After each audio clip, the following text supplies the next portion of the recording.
HP는 어찌됐든 간에 그린 데이터 센터라는 그림 하에서 다시 에코 크라우드를 봤어요. 원래 바깥 개념으로 보면 에코 크라우드가 훨씬 큰 개념이고 그 안에 엔터프라이즈 크라우드라는 게 있을 수가 있고 그 엔터프라이즈 크라우드 안에 사실은 데이터 센터 전략이 들어가겠습니다만은 HP 입장에서는 이제 거꾸로 지금 봤다고 보실 수도 있겠습니다. 그래서 어떻게 보든지가 간에 그래서 오늘 제가 설명드릴 내용은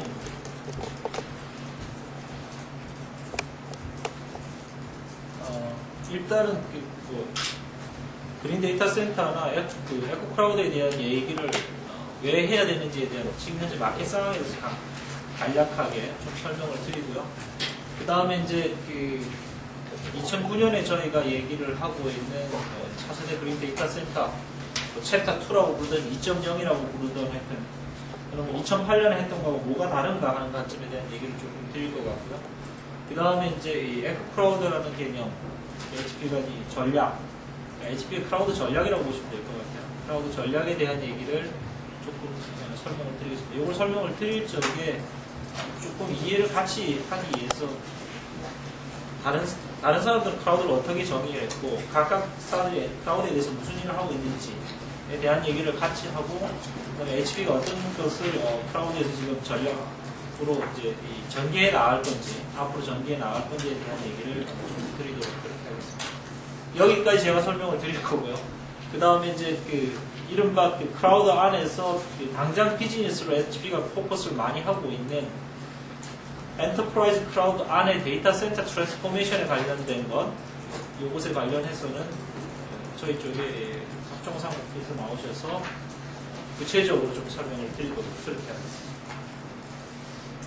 현재 상황은 아시다시피 하도 어렵다는 얘기를 많이 하고 있고 여러분들도 피부로 느끼고 있어서 경제사가 굉장히 어렵다는 건 다 알고 있죠. 그래서 리셋한다 이런 얘기까지 나와요. 지금의 상황은 리셋한다. 굉장히 어떻게 보면 서바이벌 게임. 일부 밴더들도 아마 올해 내년이 지나면 일부는 없어질 수도 있다. 이런 정도의 어떤 상황으로 보시면 될 겁니다. 그래서 일상적인 비즈니스 상황은 아니라고 보고 있고요. 그래서 모든 투자는 전략적이고 책임 있는 구매를 수반해야 된다.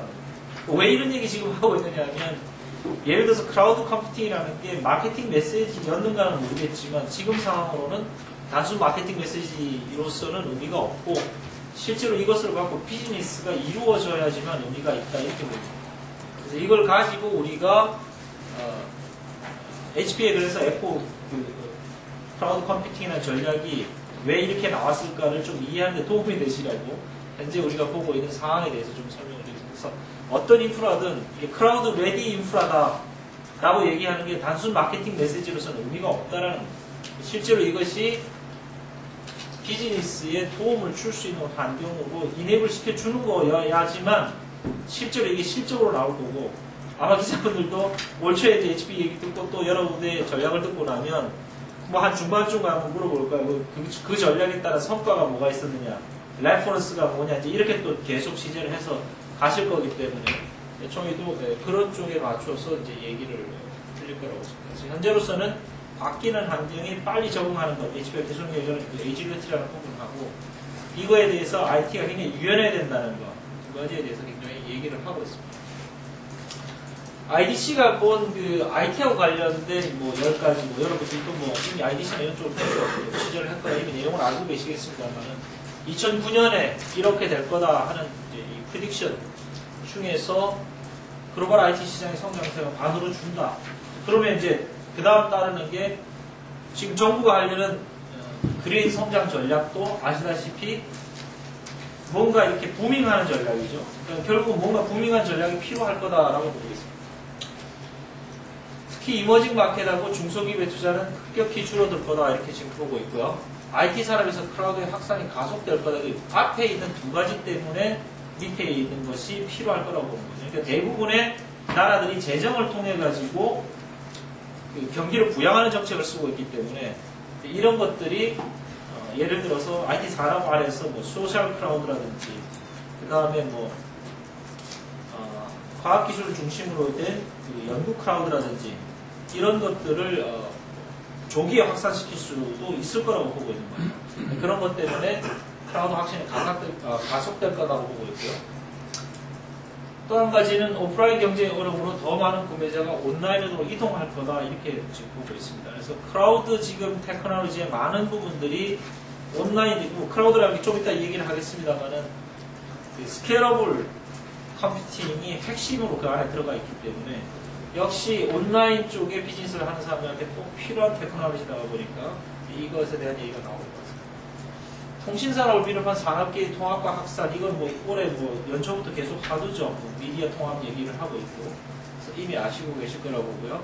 그 부분도 어떤 영향이 있을 거라고 보느냐 하면, 기존의 방송이나 미디어 쪽은 아시다시피 그 안에 있는 그 기술 인프라가 레거시 인프라예요. 그러니까는 서로 호환이 안 되는, 뭐 카메라부터 시작해서 그 카메라에 들어있는 영상 장비가 저장되고, 그 다음에 그것이 송출되고 하는 환경이 굉장히 유니크한 환경들, 이런 환경들이었는데 이게 이제 전부 표준으로 바뀌어가죠.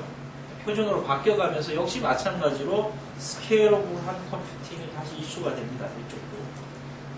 그래서 어쨌든 이런 것들이 이슈가 될 거라고 보고요. 모바일 단말기 시장은 우울한 하나가 될 거다. 크라우드의 사실 핵심책은 것 중에 하나가 뭐든 any device가 any place에서 뭐 이렇게 얘기를 하고 있는데, 거꾸로 any 디바이스 환경으로 놓고 봤을 적에는 단말기 자체는 크게 늘어나지 않는다고 보고 있어요.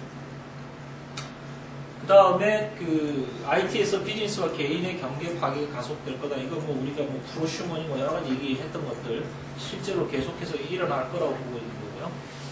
그 다음에 정보 에섹스하고 분석 분야가 새로운 혁신을 맞을 거다. 이렇게 해서 BI 분야를 얘기를 합니다. 사실은 크라우드 별개로 이제 이 BI 쪽에 관련돼서 올해 여러 가지 테크놀로지가 나올 거라고 보고 있는 거고요.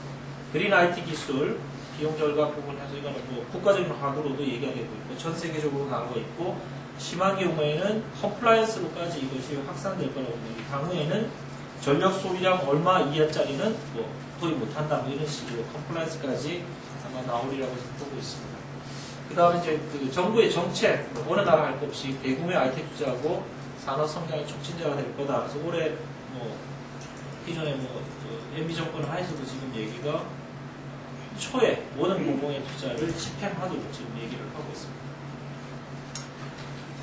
민간 부분에 이제 저희가 보게 되면 저희가 이제 얘기하는 이제 그 얼마나 그 IT 환경이 어댑티브하게 만들어졌느냐를 저희가 고객한테 서비스하는 모델을 AIMM, 어댑티브 인프라 머추리티 모델이라고 해가지고 저희가 실제로 이 IT 성숙도를 갖다가 전 세계에 있는 1425개 고객한테 했습니다. 작년에 한 대로. 올해도 계속 할 건데.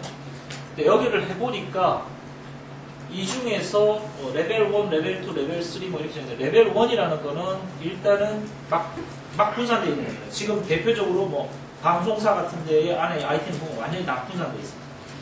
서로 호환이 적고.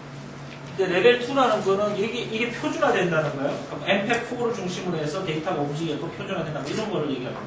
레벨 2가 표준화라고 보시면 돼요. 레벨 3가 옵티마이즈 됐다는 얘기예요. 일단 표준화해놨으니까 그걸 갖고 통합하고 뭐 컨솔리데이션하고 자원을 유용하게 쓰자, 이게 뭐 버추얼라이제이션인데 뭐 이런 것들을 하는 것이 옵티마이저라고 보시면 되고요.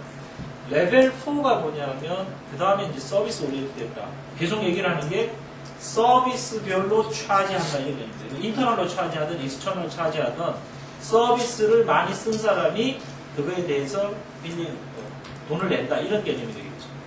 그래서 저희는 이제 이 그 고객의 IT 환경이 머추리티 레벨에 따라서 이렇게 네 가지로 분산을 했는데, 아직도 레벨 3와 레벨 4까지 간 고객들은 거의 없다라 이렇게 보고 있습니다. 레벨 5까지 가면 이제 그 쉐어드 인프라 이렇게 얘기를 합니다. 결국 고객의 인프라 현황을 보더라도 상당히 많은 부분들이 아직도 개선할 여지가 있다, 이렇게 마켓 상황을 저는 보고 있습니다. 그래서 기존에 이제 저희가 얘기했던 부분들을 챕터 2로 가는 부분, 그래서 저희가 이제 타이틀은 이겁니다. HP 그린 넥스트 제너레이션 데이터 센터 2009 위드 에코 크라우드, 이렇게 지금 저희가 전하고 있습니다. 계속 앞에서도 얘기를 하고 있습니다만 결국 IT 투자는 실제적으로 비즈니스 아웃컴을 동반해야 된다고 얘기를 하고 있는 거고요. 그것이 다시 비즈니스의 전략과 연계가 돼야 된다고 얘기를 하고 있습니다. 전체적으로 가장 중요한 건 민첩하게 움직이는 IT, 그다음에 코스트를 줄여주거나 리스크를 줄여주거나 아니면은 비즈니스의 그로스를 향상시킬 수 있는 IT만 절반이 줄어드는 IT 투자에서 겨우 투자가 있을 수 있다. 지금 이렇게 저희는 보고 있습니다.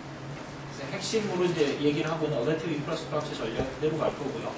이것이 2008년에 저희가 얘기를 했던 거하고 2009년에 달라지는 부분에 대한 얘기가 있습니다. 2008년에 저희가 얘기했던 AIMM이 2009년에 AIMM 2.0 이렇게 해서 조금 더 디테일한 그 어세스먼트 모델로 지금 발전이 되어 있고요. 저걸 통해 가지고 실제로 아까 제가 얘기한 엔터프라이즈 크라우드라고 얘기를 하던 엔터프라이즈의 그린 데이터 센터라고 얘기를 하던 기존의 엔터프라이즈를 갖고 있는 데이터 센터의 트랜스포메이션을 견인하기 위해서는 기본적으로 엔터프라이즈가 갖고 있는 데이터 센터에 대해서 어세스먼트를 해봐야 됩니다. 그것들을 하고 향후에 모델이 어떻게 가야 된다는 것을 가이드 해주는 것입니다. 그래서 이것이 저희가 차세대 그린 데이터 센터의 진단 평가 방법, 이 디테일한 거는 박상무님 세션에서 조금 더 설명을 하게 될 겁니다. 그 다음에 이제 그 일부 데이터 센터, 그게 이제 뭐 엔터프라이즈 쪽의 데이터 센터이건 아니면은 여러분이 잘 알고 있는 대부분의 대형 포털이나 이런 쪽에서 얘기하는 데이터 센터이건 아니면 호스티드 데이터 센터, KT나 뭐 SK나 혹은 SDS나 LG CNS나 이런 데들이 관심을 갖고 있는 호스트 데이터 센터이건 이 사람들이 공통적으로 하고 있는 얘기 중에 얘기가 뭐냐면 크라우드 레디 된 데이터 센터, 크라우드 컴퓨팅 이네이블드 뭐 인프라스트럭처 이런 얘기를 하고 있습니다. 그래서 그거를 해주는 부분에 대한 얘기가 에코 크라우드 얘기가 있고 왜 그럼 에코 크라우드라고 불렀을까 HP가 하는 부분에 대한 얘기를 조금 이따가 설명을 드리도록 하겠습니다. 그 다음에 이제 데이터 센터 자체에 대해서 또 한 가지 저희가 알고 있는 사실 중에 하나는 국내에 갖고 있는 데이터 센터의 한 70%가 노후화되어 있다. 한국은. 그래서 이 데이터 센터가 향후 5년 안에 새로운 형태의 데이터 센터로 바뀌어야 되는 니즈가 있어요. 이건 이제 IDC가 분석을 한 겁니다. 그래서 이제 결국은 새로운 데이터 센터를 설계를 하고 구축을 하는 데 있어서 이제 관련된 얘기가 모듈라 데이터 센터라든지 플렉시블 모듈라 데이터 센터라든지 POD라든지 뒤에 사실은 이제 그래서 모형도 갖다 놨어요. 나중에 아마 박사님이 좀 설명을 드릴 겁니다. 이런 게 뭔지에 대한 얘기를 요거 하고 그 다음에 이제 뭐 예를 들어서 그 마이크로소프트가 현재 그 시애틀에 있는데 워싱턴주 더 안쪽으로 옮겨간다는 얘기가 있어요. 왜 옮겨가느냐 하면 전력 때문에 옮겨갑니다. 수력을 이용을 해서 지금보다 전력을 절감할 수 있는 데이터 센터를 만들고 우리는 그 정도까지는 가진 않을 거라고 보지만 그럼에도 불구하고 저희도 마찬가지로 이제 데이터 센터를 설계를 할 때 그저 도심의 한가운데 여러 사람이 액세스하기 좋은 곳에 시큐리티가 잘 돼 있는 빌딩 이런 개념은 아니라는 거예요. 그래서 새로운 데이터 센터를 설계하기 위한 기준이나 방법이 나오기 시작하는데요. 저희가 얘기하는 그 부분은 멀티티어드 하이브리드 디자인이라고 합니다. 작년에 저희가 인수를 해서 실제로 하고 있는 EYP라는 데이터 센터를 설계하는 전문 회사가 저희 회사의 하나의 그 펑션으로 들어와 있습니다. 그래서 이것이 차세대 데이터 센터의 또 하나의 이제 다른 부분, 올해는 접근하는 부분이라고 보시면 되겠고요. 저희 그린 IT 쪽, 그러니까 뭐 그린 IT 얘기를 하면 어저께도 뭐 교수님 몇 분하고 얘기를 하니까 그린 IT라고 얘기를 하는데 서로들 지금 이해를 동일하게 하고 있느냐 이제 그런 얘기를 했었는데 핵심은 이제 결국은 전력 절감한다는 얘기 아니냐 그런 얘기 있었습니다. 물론 이거 외에도 여러 가지 그린 IT에 대해서 할 얘기가 많이 있습니다만 현재로서는 전력과 냉각, 오늘 뭐 시문에도 나왔습니다만 CO2 배출을 가장 많이 하는 핵심이 전력이랍니다. 결국은 이걸 줄여주는 것이 그린하고 직접적인 영향을 맺고 있다고 보시면 됩니다. 이것에 관련해서 이제 저희가 얘기하는 게 뭐 칩 투 칠러 이렇게 얘기를 하는데 인텔과 같이 칩 설계에 의해서부터 전력을 절감해주는 테크놀로지부터 시작을 해서 실제로 쿨링에 관련된 부분까지 포함해서 전체 데이터 센터의 전력을 줄여주는 부분까지 관련된 얘기를 저희가 접근을 하고 있다고. 그 다음에 뒤에 이제 제가 크라우드 얘기할 때도 나오겠습니다만 데이터 센터를 가상화하고 자동화하는 또 한 가지 그린 데이터 센터를 얘기를 할 적에 뭐 전력을 줄여주는 것뿐만 아니라 리소스를 줄여주는 걸 또 얘기를 하죠. 그러니까 리소스를 효율적으로 쓰자는 게 이제 주로 가상화입니다. 그 다음에 이제 이 자동화시키는 것. 그 뒤에 크라우드와 크라우드 간의 연계에서도 또 나오는 게 뭐냐면 대형 센터들, 센터에다가 이제 크라우드를 보통 이제 접근하는 그 안에 노드를 거의 다 만들게 되는데 이러다 보면 필연적으로 들어가는 기술 중에 하나가 센터와 센터 간의 관리를 자동화하는 부분입니다. 그래서 이 부분도 실제로 엔터프라이즈 크라우드에서 굉장히 관심이 있는 분야이고 작년에 이어서 올해 HP가 소프트웨어적으로는 가장 주력하는 분야라고 보시면 돼요. 핵심 제품 중에 하나가 BSA 7.5라는 제품이 되겠고요. 그 다음에 센터 안에 있는 그 플랫폼들의 어떤 자동화하고 연관된 거는 작년에 있어서 저희가 얘기하는 VSA, Virtual Environment를 얘기를 합니다. 그래서 이 두 가지 핵심 소프트웨어를 가지고 데이터 센터의 자동화에 관련해서는 아마 올해 여러 가지 개선을 저희가 제안할 거라고 봅니다. 지금 말씀드린 것, 그래서 이제 뭐 차별화되어 있다고 저희가 얘기하는 것들이 그 데이터 센터를 만드는 데 있어서 아까 뭐 EIP나 이런 그 전문 설계 회사를 통해 가지고 하는 대형 데이터 센터 이런 부분도 있겠습니다만 실제로 공장 레벨로 내려가셨을 적에 스몰 데이터 센터, 플렉시블 데이터 센터 이런 부분에 있어서도 빠르게 민첩하게 만드는 것. 이게 무슨 얘기냐면 이미 모듈화시켜서 만들어 놓은 컨테이너 안에다 넣는 이런 개념입니다. 이런 개념의 민첩성을 극대화시켜주는 솔루션에 대해서도 저희가 실제로 어떤 컨셉츄얼한 개념이 아니고 제품으로 이미 나와 있다는 것을 말씀을 드리고 있고요. 그 다음에 이제 저희가 이제 에코 크라우드 얘기하면서 이제 계속 얘기하는 게 가치 창출이에요. 그래서 왜 에코라고 얘기하는 게 여기 있습니다. 밸류. 그러니까 밸류가 없다면 그냥 마케팅 메시지다는 거죠. 그래서 에코라고 부르는 이유가 아시다시피 클라우드 생태계를 얘기를 하는 겁니다. 그러니까 많은 부분이 HP가 독자적으로 갖고 있는 솔루션도 있겠습니다만 여러분들이 이미 이제 클라우드를 취재를 하다가 보니까 이미 오라클, 마이크로소프트, EMC 많은 일단 외국계 밴드들이 얘기를 하는 클라우드를 이미 들으셨을 겁니다. 이 중에서 소프트웨어, 그러니까 우리가 얘기하는 클라우드 안에 SaaS나 PAS나 HP가 PAS의 어떤 이네이블러로서 나선다면 우리와 같이 에코시스템을 만들어줘야 되는 대표가 누구냐 하면 마이크로소프트나 오라클이나 혹은 오픈 진영의 레드햇이거나 그럴 수가 있습니다. 그래서 기본적으로 우리가 생각하는 클라우드는 반드시 에코시스템을 구축하고 이것이 실제적으로 고객한테 전달되어야지만 클라우드에 어떤 성과가 있다. 궁극적으로 뭘 얘기냐면 가치가 창출되는 클라우드여야지만 실제적으로 비즈니스를 만들어주거나 비즈니스를 도와준다는 얘기입니다. 에코 클라우드의 핵심 단어를 뽑아라 이러면 밸류 크리에이션, 밸류라는 얘기를 계속 강조하고 있습니다. 그래서 올해 HP가 클라우드에 대해서 전략을 어떻게 펼 거냐? 밸류가 없다 그러면 의미가 없다. 그래서 어떻게든지 간에 가시적인 밸류와 성과가 있는 클라우드를 성과로 만들어내는 쪽에다가 모든 전략과 리소스, 그 다음에 투자를 몰 거다 이렇게 보시면 되겠습니다. 그 TCO 최적화하는 부분들, 그 다음에 이제 앞에서 계속 얘기하겠습니다만 엔터프라이즈 클라우드, 그러니까 데이터 센터 쪽으로만 포커스해서 보게 된다면 역시 핵심은 올해는 TCO를 줄여주는 부분입니다. TCO를 줄여주기 위해서 고객들이 해야 되는 부분들이 쭉 나옵니다만 이것들에 대해서는 나중에 좀 더 구체적으로 설명드리겠고요. 리스크를 줄인다는 부분들은 대형 데이터 센터를 구축할 때에 리스크를 줄여주는 부분에 대한 얘기를 저희가 좀 했었습니다. 지금까지 얘기를 한 게 사실은 넥스트 제너레이션 데이터 센터 NGDC 2.0 그린 데이터 센터에 대한 얘기를 포괄적인 그림에서 설명을 드렸고요. 에코 클라우드에 대해서 조금 더 설명을 드리도록 하겠습니다. 에코 클라우드라고 얘기하는 것, HP가 얘기하는 클라우드의 정의는 사실은 비슷해요. 아마 다른 아까 제가 이효준 기자님 어떤 얘기 했는데 클라우드 어렵다고 말씀하시길래 제가 뭐라고 그랬냐면 어려울 수밖에 없다. 사실은 쉬운 내용인데 왜냐하면 기존에 있는 내용들을 다 끌어모은 게 클라우드거든요.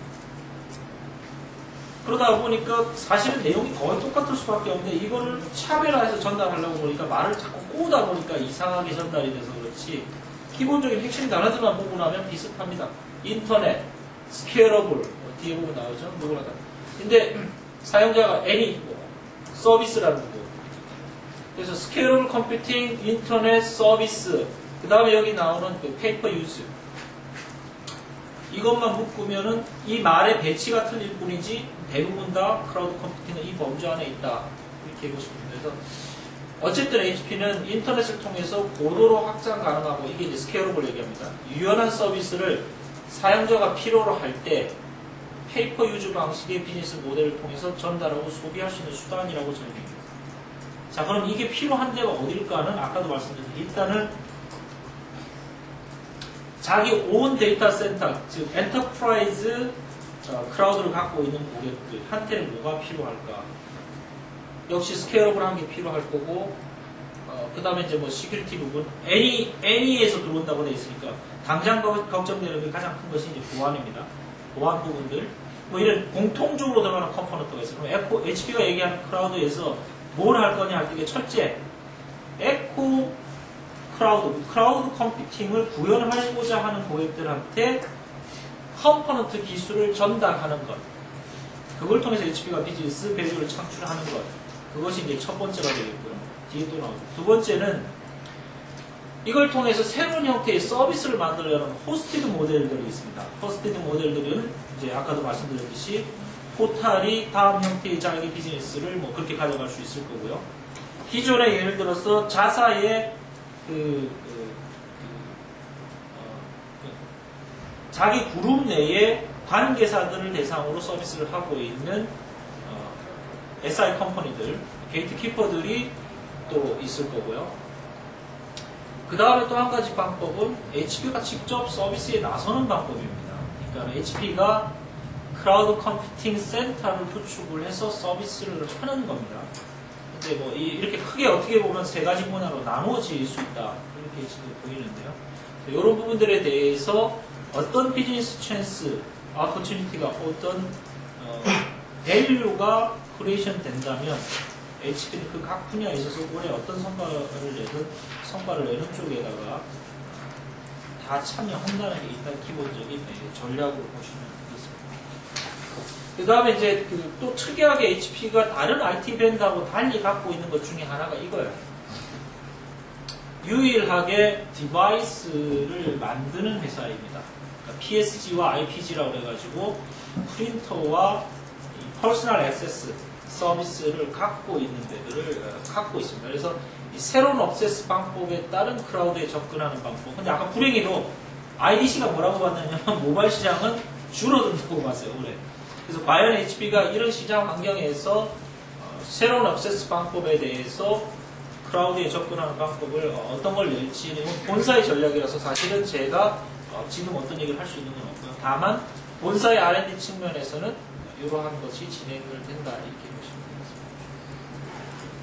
그 다음에 이제 이 새로운 기능에 관련된 그 소프트웨어 쪽에 관련된 거예요. 그래서 새로운 기능이라는 거는 대표적으로 지금 저희가 보고 있는 것 올해 이제 앞으로는 제가 어떤 HP에 발표를 하던 이 제품 혹은 이 펑션은 크라우드에 어떤 거를 더 레디 시켜주거나 펑션을 높여줍니다 하고 하는 얘기를 전달하라고 얘기를 할 거예요. 예를 들면 저희가 곧 이어서 발표할 제품 중에서 새로운 클러스터 제품을 발표를 하게 됩니다. 스케일러블 컴퓨팅이 가장 중요한 게 클러스터죠. 그래서 이 클러스터 솔루션에 대해서 다시 발표를 하게 될 텐데 그런 것들을 통해서 기존의 스케일러블 컴퓨팅 고도로 확장 가능하다고 하는 부분에 관련해가지고 지금보다 훨씬 저가 혹은 더 나은 기능을 어떻게 제공할 건지에 대한 얘기가 나옵니다. 그러면 이걸 중심으로 예를 들어서 새로운 클러스터가 나오면 첫 번째로 접근 가능한 크라우드는 이른바 아까 제가 말씀드린 연구 혹은 과학기술력 쪽에 관련된 클러스터 크라우드 쪽에 먼저 접근이 가능할 거고요. 이게 뭐 정부가 얘기한 녹색 신성장 산업 17개 안에 다시 연구와 이쪽을 성장시키는 쪽에 연관지어서 가게 될 거라고 보시면 되고요. 그래서 모든 새로운 기능들, 올해 발표되는 모든 새로운 기능들은 클라우드 컴퓨팅과 연관된 레디된 기술들, 그게 하드웨어 기술이든 소프트웨어 기술이든 그렇게 전개해서 나갈 거라고 보시면 되고요. 새로운 연결이라고 얘기하는 부분은 서비스하고 영향이 있습니다. 어떤 커넥션으로 컨텍스트에 이제 접근해 오느냐 하는 부분에 관련된 새로운 연결에 관련된 이 부분은 서비스 모델의 어떤 차별화 부분하고 연관된 거고요. 요거는 사실은 어떻게 보면 저희 역할보다는 기존에 있는 저희 고객, 가장 큰 고객인 뭐 NHN이나 다음이나 이런 쪽들, 혹은 기존의 뭐 SDS나 CNS나 이런 쪽들하고 연관지어서 어떤 새로운 크리에이티브한 아이디어가 나올 거라고 보고 있습니다.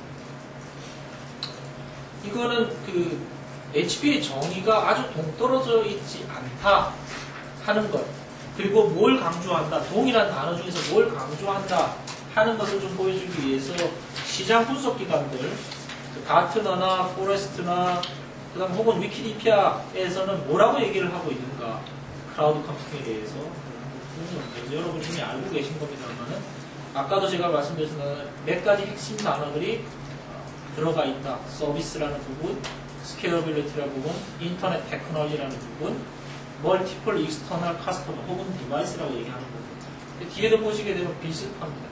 하일리 스케일러블이라고 얘기하는 부분, 빌드 바이 컨섬션이라고 얘기하는 부분.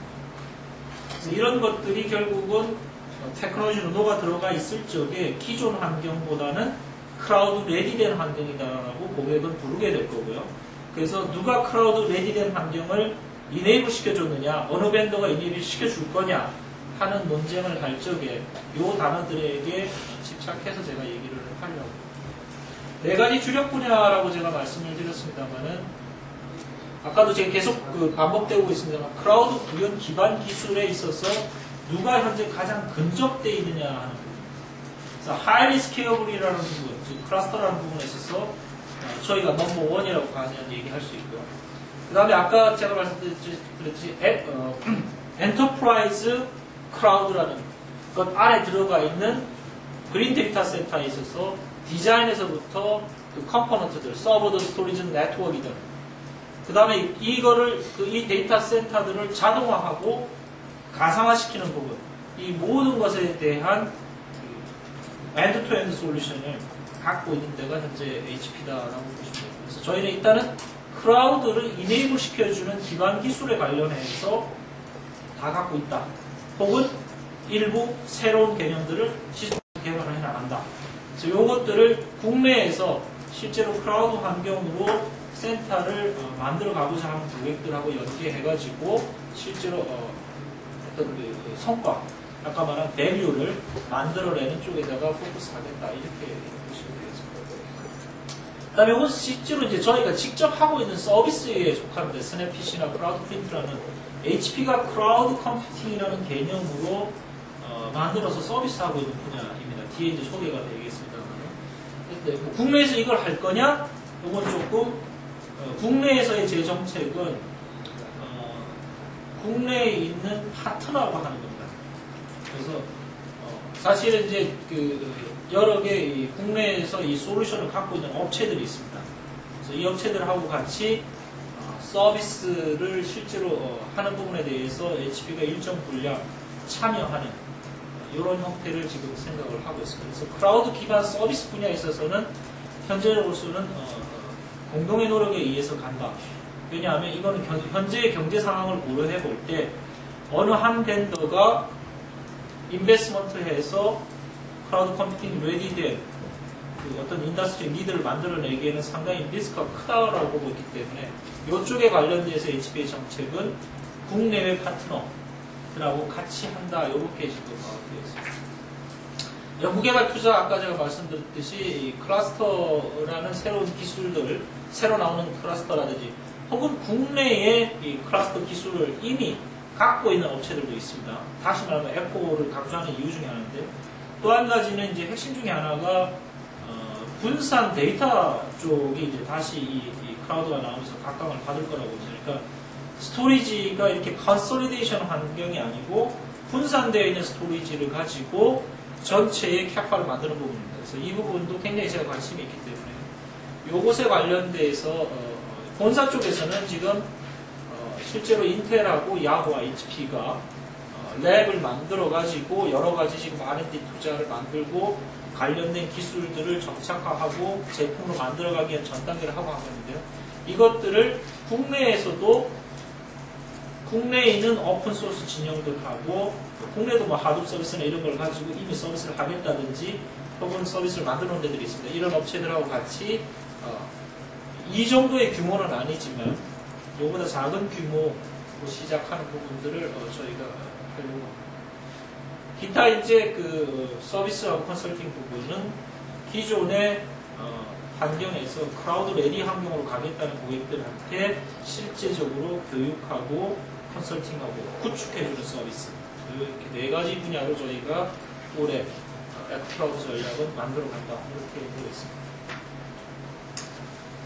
그래서 뭐 아까 그 얘기를 드리려고 이 얘기를 조금 썼습니다. 일반적으로 크라우드를 계층별로 분리할 적에 인프라스트럭처 애저 서비스, 플랫폼 애저 서비스, 소프트웨어 애저 서비스 뭐 이렇게 되어 있거든요. 그래서 제가 에코시스템으로 가야 되는 이유가 여기에 각각의 강자가 다르고 플레이어가 다르기 때문입니다.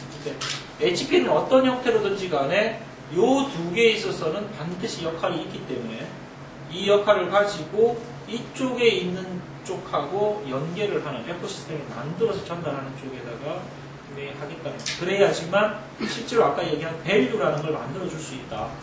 이렇게 얘기를 하고 있습니다. 그래서 HP가 클라우드에서 갖고 있는 포지션이라는 거는 여기에 각기 다른 자바 진영이라든지 혹은 뭐 마이크로소프트의 닷넷 진영이라든지 그 크라우드의 지금 단점 중에 하나가 또 그거지 않습니까? 그러니까 어떤 특정 크라우드에 락인된다는 거죠.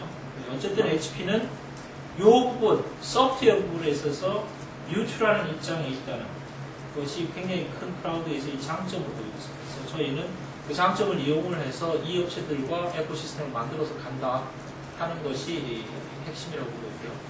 기존에 예를 들어서 이제 이 서비스를 하고 있는 업체들이죠. 대표적으로 세일즈포스닷컴 국내에서는 잘 안 됐습니다만, 그 다음에 이제 구글이 지금 하려는 앱 서비스나 이런 부분, 혹은 여기에 대항해서 가고자 하는 기존의 이제 KT나 SKT나 혹은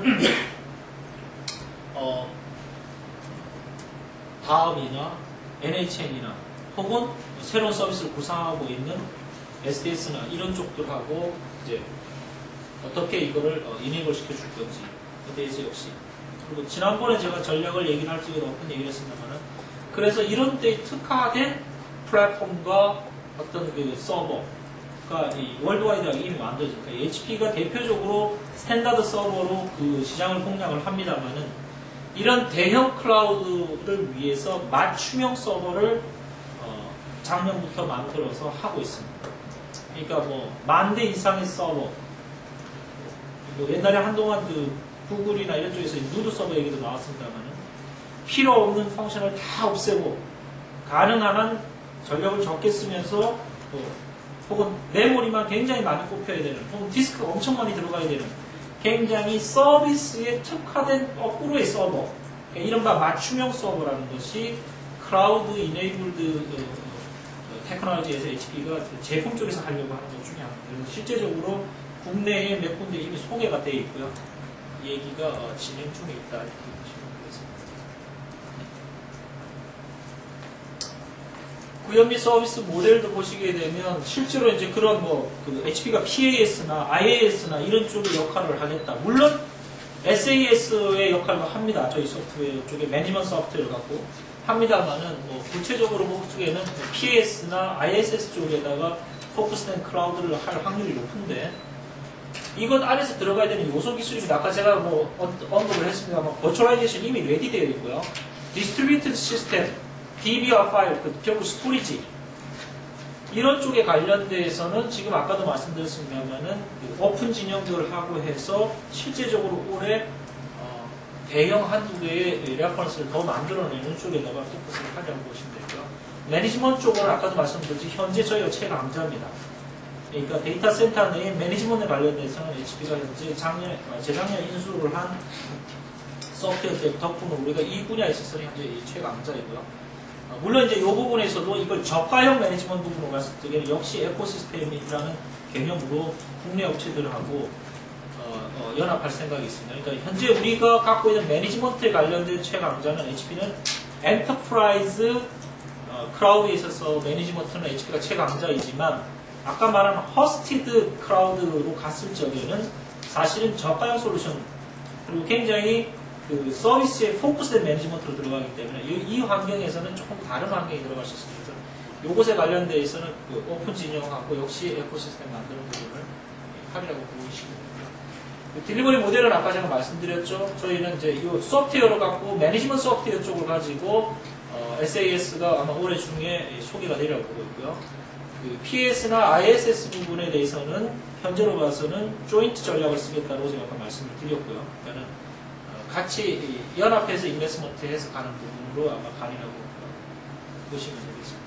그 다음에 이 빌링하고 프로비저닝 하는 모델에 대해서도 저희가 기존에 갖고 있는 솔루션 자체가 시큐리티하고 약간 충돌하는 부분이 있어요. 그래서 이 부분들. 그 다음에 이거를 우리가 자체적으로 센터를 하면서 하는 부분들을 하는데 이거를 이 모델 자체를 고객한테 파는 부분들에 대해서는 아직까지 의사결정이 되어 있지 않습니다. 그래서 이 부분들이 실제적으로 아까 허스티드 크라우드를 만들고자 하는 쪽들하고는 긴밀하게 얘기가 되어야 되는 부분을 보이고 있고요. 이 What's Next라고 얘기하는 부분은 아까 얘기한 이 밑에 얘기한 세 가지 분야입니다. 그러니까는 지금 랩 레벨에서 진행을 하고 있는 그 디바이스 분야에 있어서 다른 분야, 크라우드에 접속하는 다른 방법들에 대한 얘기, 커넥션에 관련된 부분들, 그 다음에 소프트웨어나 펑션에 관련된 부분들은 지속적으로 저희가 낼 거다 이렇게 보시면 되겠습니다. 그래서 이제 이거를 이네이블링 시켜주는 테크놀로지에 관련해서 아까 몇 가지 제가 말씀드렸습니다. 일단 스케일러블 컴퓨팅, 인프라스트럭처의 순초이가 넘버1입니다. 아까도 말씀드렸습니다. 특히 여기에서 그 강조하고 있는 부분 중에 하나가 대형 클라우드에서는 맞춤형도 제공한다. 뭐 이런 거. 그 다음에 이제 이 쉐어드 서비스 분야가 엔터프라이즈 클라우드에서는 올해 사실 핵심 단어가 될 것 같아요. 그래서 기존에 이제 예를 들면 이제 금융만 예를 든다 이러면 금융 쪽에 올해 화두 중에 하나가 뭐냐면 지주사입니다. 지주사.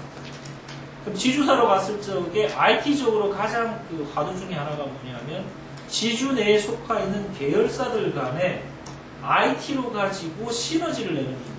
IT로 시너지를 내는 부분 중에 핵심 중에 하나가 이게 쉐어드 서비스예요. 그래서 이 부분에 대해서는 올해 HP가 이 서비스로서 핵심적으로 이제 저희가 드라이브 할 분야라고 보시면 되고요. 버추얼라이제이션 작년에 이어서 이 버추얼라이제이션 시스템 매니지먼트 이 오토메이션 부분은 작년에 이어서 저희가 계속해서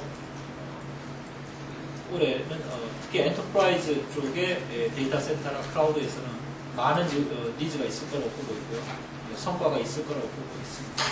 나머지 이 부분들도 이거를 다시 비즈니스 테크놀로지 옵티마이제이션으로 놓고 봤을 적에 소프트웨어적으로만 놓고 봤을 때 다시 이제 이런 얘기들을 저희가 얘기할 수가 있을 거라고 보고 있습니다. 그래서 올해는 뭐 작년에만큼 그렇게 많은 차세대가 있지는 않습니다만 그럼에도 불구하고 올해도 사실은 차세대 구축 서비스가 있고요. 그래서 작년에 이어서 또 화두가 되고 있는 분야 중에 하나가 이 퀄러티입니다. 퀄러티. 그래서 이 소프트웨어의 퀄러티 부분에 대해서 검증해 준 것에 관련된 역시 소프트웨어 부분은 HP가 이런 쪽에다가 포커스를 할 거다 이렇게 보시면 되겠습니다. 그래서 크라우드의 밸류 체인으로 놓고 봤을 적에 아까 말한 이른바 에코 클라우드 부분에 대해서는 제가 말씀드렸죠. 이 자체적인 데이터 센터를 갖고 있는 부분, 허스티드나 아웃소스되어 있는 걸 갖고 있는 부분, 혹은 이제 완전 공공. 그래서 사실은 이런 개념의 클라우드, 여기서 이제 뭐 이거를 제외한 클라우드 놓고 봤을 적에는 제가 오래 관심이 있는 거는 소셜 클라우드. 소셜 클라우드라는 거는 지자체들이나 이제 이런 데들이 뭐 사실 뭐 홈페이지나 뭐 이런 개념으로 혹은 이제 이렇게 해놨던 것들을 어떻게 보면 그 대국민 서비스에 관련된 이제 소셜 클라우드를 이제 정부가 하고자 하는 성장 정책하고 연관지어서 할 수 있는 부분들이 어떤 게 있을까? 왜냐하면 이게 이제 그 방통 융합하고도 연관이 있기 때문에 이쪽 소셜 클라우드 쪽에 좀 관심이 있습니다. 그래서 요거에 관련해서는 저희가 올해 몇 가지 투자를 직접 할 수도 있다 이런 개념을 갖고 있습니다. 클라우드 파트너는 아까도 말씀드렸듯이 국내에 갖고 있는 이미 그 요소 기술들, 특히 소프트웨어를 갖고 있는 분야들, 그 다음에 아까 클라우드의 요소 기술에 관련된 클러스터링이나 디스트리뷰트 파일 시스템, 혹은 스토리지 시스템을 갖고 있는 데들, 혹은 방통 융합하고 관련해서 미디어 쪽을 IT하고 접목하는 데를 갖고 있는 쪽들, 이런 쪽들을 크라우드 이네이블러로 만드는 부분들에 관련해서 기존 HP가 갖고 있는 이코리아를 중심으로 이 활동을 굉장히 적극적으로 할 겁니다. 그래서